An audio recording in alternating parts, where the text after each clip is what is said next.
গোপালগঞ্জের পরিস্থিতি নিয়ে জনসাধারণকে ধৈর্য ও সহযোগিতার আহ্বান জানিয়েছে আন্তঃবাহিনী জনসংযোগ পরিদপ্তর আইএসপিআর।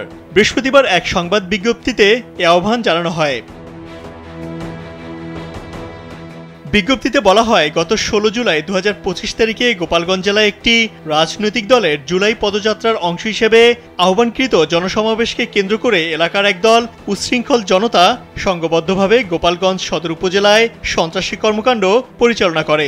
এ ঘটনায় প্রাথমিকভাবে কয়েকজন পুলিশ সদস্য ও সাংবাদিক আহত হন। এছাড়াও শহরের গুরুত্বপূর্ণ স্থাপনা ও সরকারি যানবাহনে ভাঙচুর এবং অগ্নিসংযোগের ঘটনা ঘটে।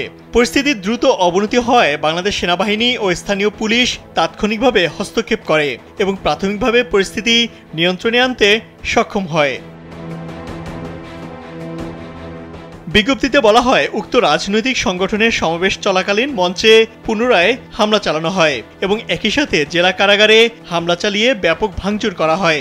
এমত অবস্থায় সেনাবাহিনী হামলাকারীদের মাইকে বারংবার ঘোষণা দিয়ে নিবৃত্ত করার চেষ্টা করলে তারা সেনাবাহিনীর উপর বিপুল সংখ্যক ককটেল ও ইটপাটকেল ছুড়ে হামলা করে।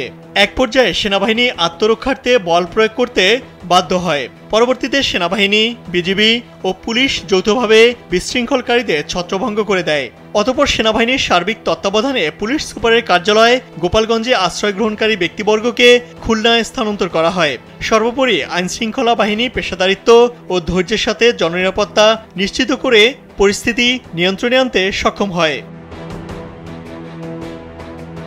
বিজ্ঞপ্তিতে আরও বলা হয়, বর্তমানে গোপালগঞ্জ জেলায় সার্বিক নিরাপত্তা পরিস্থিতি স্বাভাবিক এবং প্রশাসন কর্তৃক জারিকৃত কারফিউ চলমান রয়েছে। সেনাবাহিনী, বিজিবি, পুলিশ, র্যাব এবং প্রশাসনের অন্যান্য সংস্থাগুলো ঘনিষ্ঠভাবে সমন্বয় রেখে কাজ করে যাচ্ছে।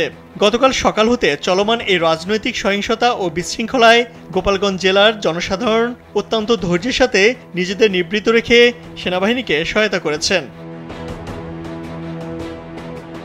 আইএসপিআর বিজ্ঞপ্তিতে আরও বলা হয়, গুজব বা অপপ্রচারে বিভ্রান্ত না হয়ে ধৈর্য ধারণ এবং আইনশৃঙ্খলা বাহিনীকে সহযোগিতা করার জন্য সর্বসাধারণকে বিশেষভাবে অনুরোধ করা হলো।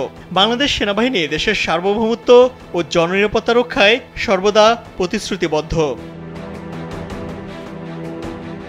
ইমতিয়াজ আহমেদ, কালবেলা।